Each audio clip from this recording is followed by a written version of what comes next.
too. It's a You're wide very street. What are we long. going to do this, Steve? Oh, it's What? terrible. What are we going to do? I'm sorry? Where are we going to set all this up? We have two things.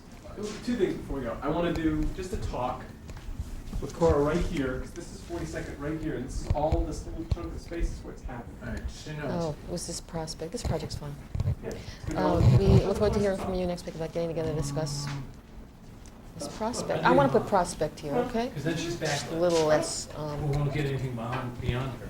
okay, this I have to look at, but I'm sure it's okay, but it would be good for me to look at it before. If all the lights coming this way, then the end of our field, if we won't be able to shoot past it. Let's all right. Well, you know what then? I'm gonna get up high. You know what then? Let's put up one light. Let's gel it for outdoor. We'll shut the fluorescents off. Oh, you can shut the fluorescents off.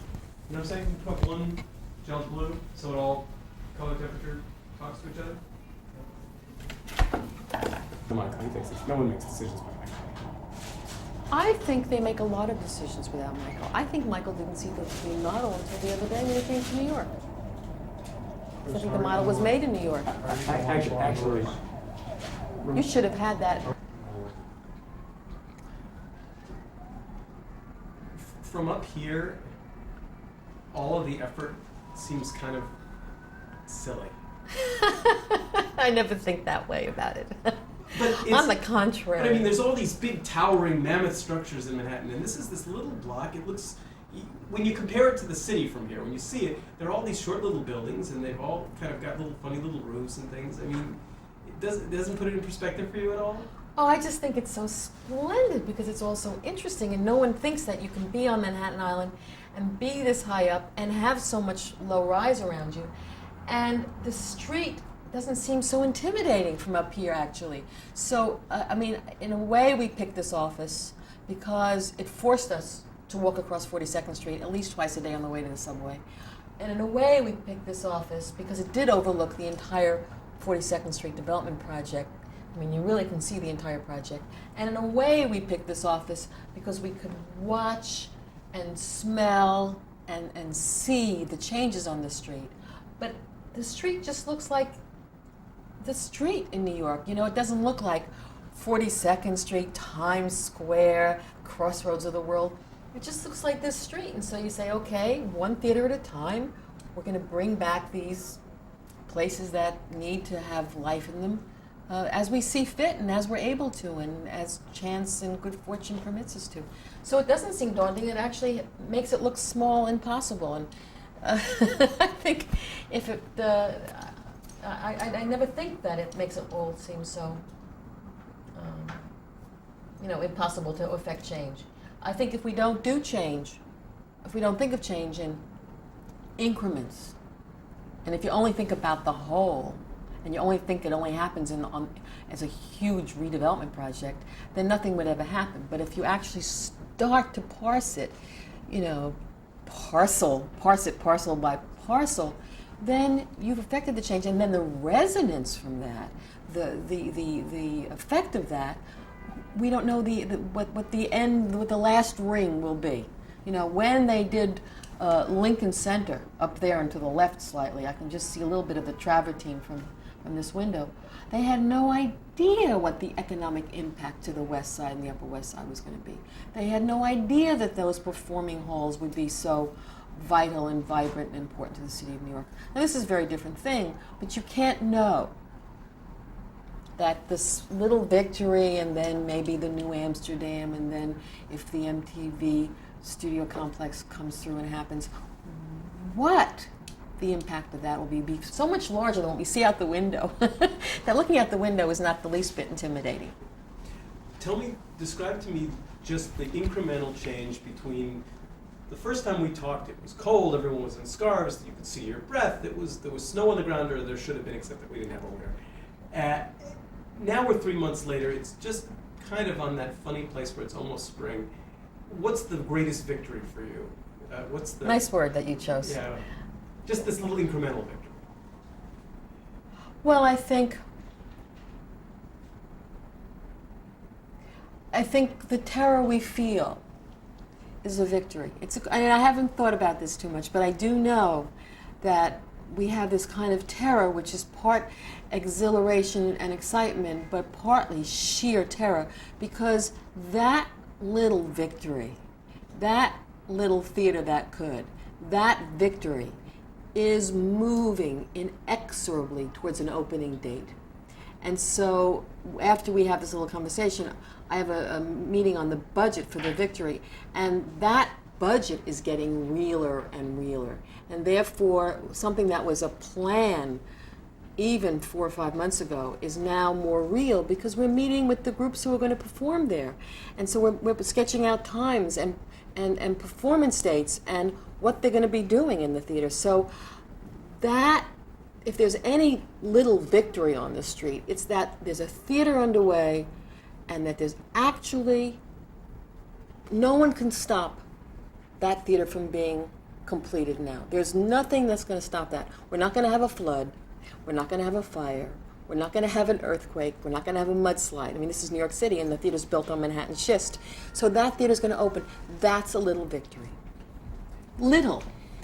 Not a big victory, but little. When you stood on 42nd Street and all of a sudden there was gunfire and there were people running around, I mean, did that for a minute remind you that, I mean, that the gentrification of this space is not even close to done yet, and that parents are going to hear about things like that and think, do I want to bring my children there? I mean, you've still got to, I mean, it's not over yet. It's not like, No. okay, 42nd Street's cleaned up. I mean, what did you think when you were in the midst of all of that? I thought that they were going to go smash the New Amsterdam Theater to bits, actually. That's what I thought. And I thought, how do Yvonne and I not get hurt? That's what I thought. I actually thought they were going into the New Amsterdam with their clubs and reinforcement, whatever those rods are, reinforcement rods. I thought they were going in to smash the New Amsterdam because I thought perhaps they misunderstood and thought it was a construction site, which it isn't at this moment. So I don't think that incident that I happened to be very close to was specific to 42nd Street. It could have happened anywhere where there was a demolition crew working on the corner, taking down some of the old buildings on the corner. I don't think it was site-specific, so to speak, coming from downtown. And it could have been 23rd, it could have been in another borough, it happened to have happened here. So it didn't, to me, feel like part of the life on 42nd Street. On the contrary, it's so extraordinary that there be an incident here, unlike a few years ago, that it didn't enter into my mind that somehow this was a setback for the street or that people would think it's not a safe place to be.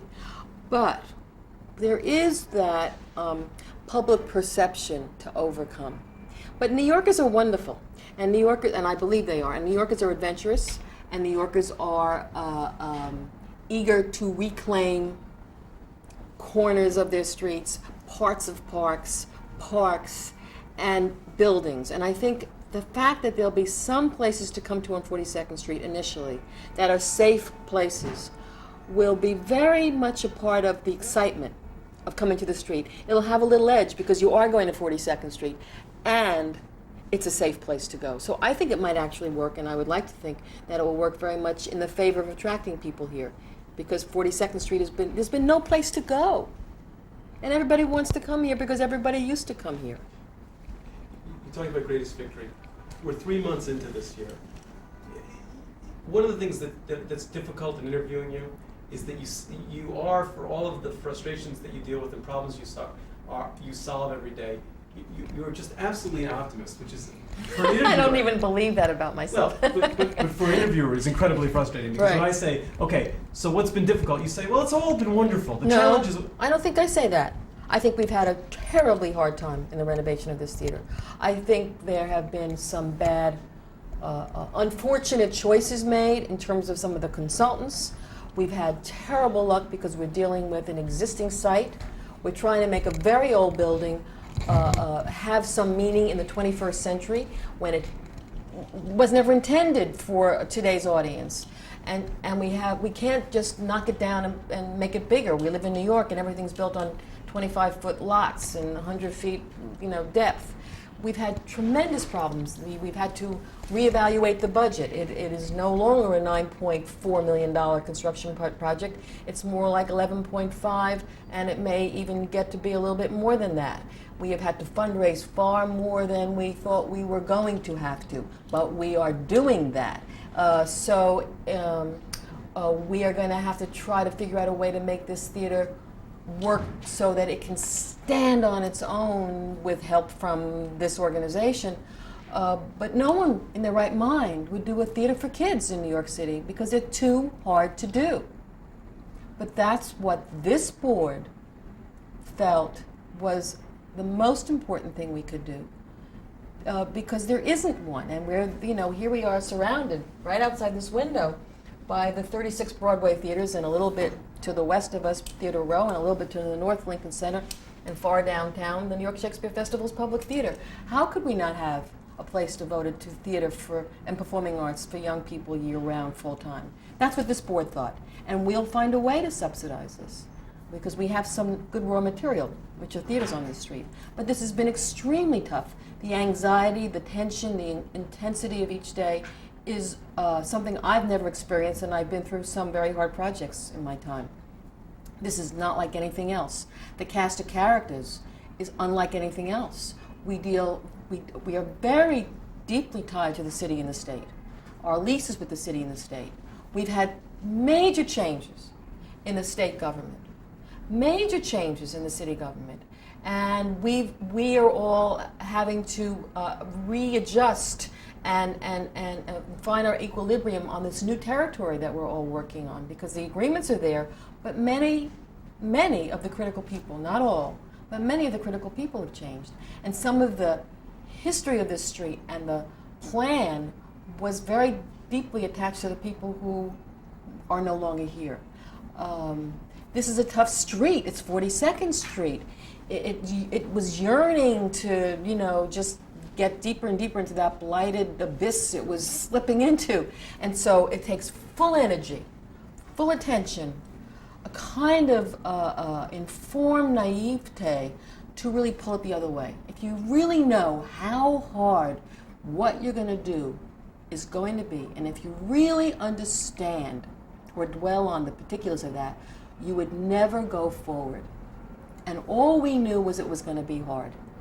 It is far harder, for more complex, far more treacherous terrain than I ever understood. But that's not stopped us. It is very tough. If I've ever given the impression that this has not been easy, then I have not been, I just haven't discussed this with you. What about... And we're not done yet. It's going to get harder yet. What about the unusual group of women that have ended up being kind of the women's club that is The doing... good witches of Times Square and 42nd Street. That's what I call the three of us, anyway. If you mean Gretchen Dykstra and Rebecca Robertson and myself, I say we're the three good witches of this area. All of us have very individual personalities. I think all of us are equally, deeply, and fully committed to these projects that we work on. They're all very different, so we are able to. We don't get in each other's way. We each have such large and demanding.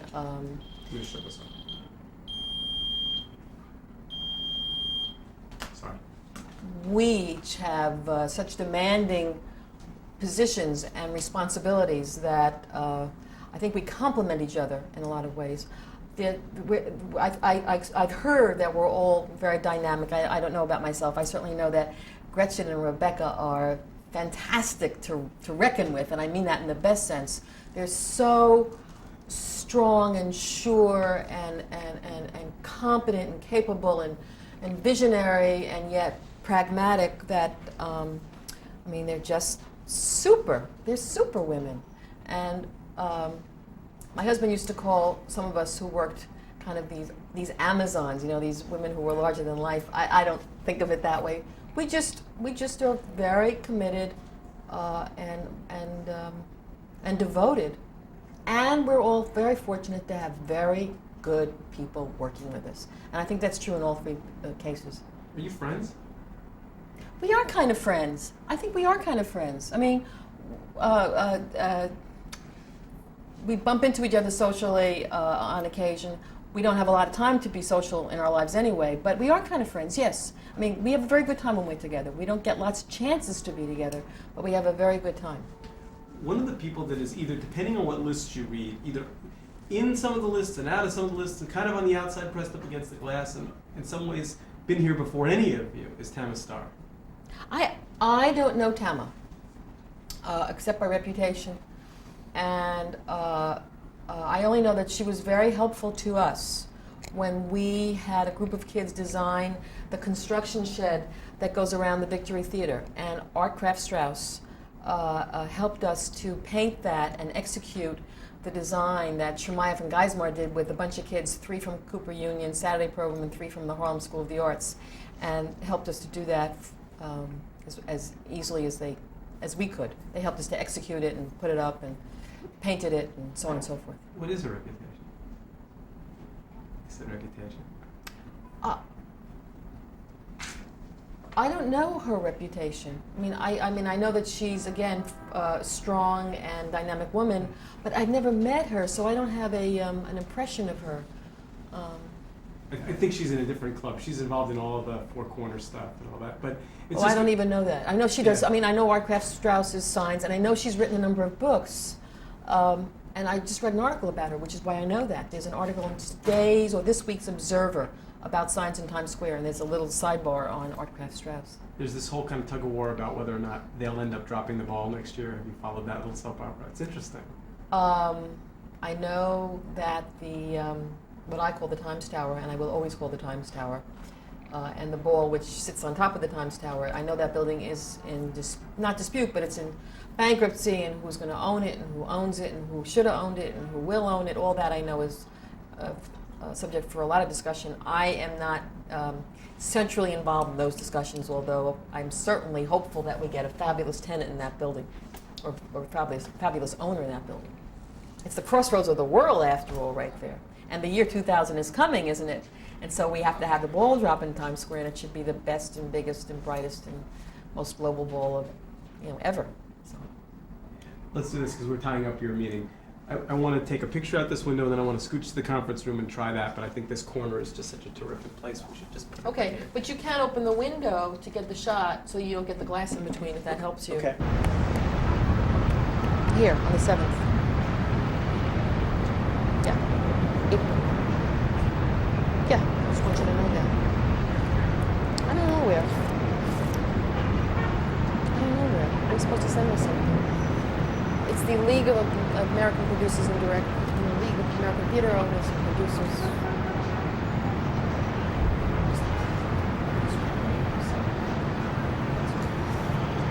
Yeah, and I'm supposed to get mail from them, but I don't think they've sent me anything. Okay. So I can go next door and you can have this room. Glasses.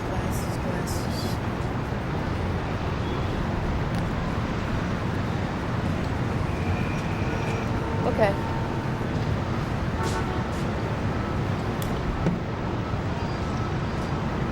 Yvonne, I'm looking for the meeting. Is Marion here?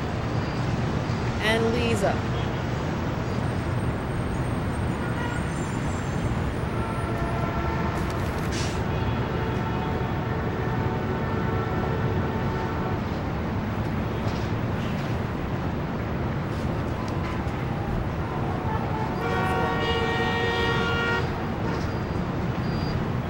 Everybody.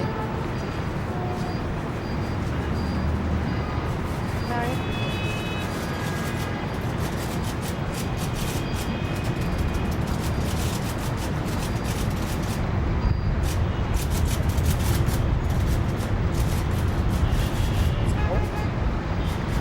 Well, what did I do with Frank, whatever his number is?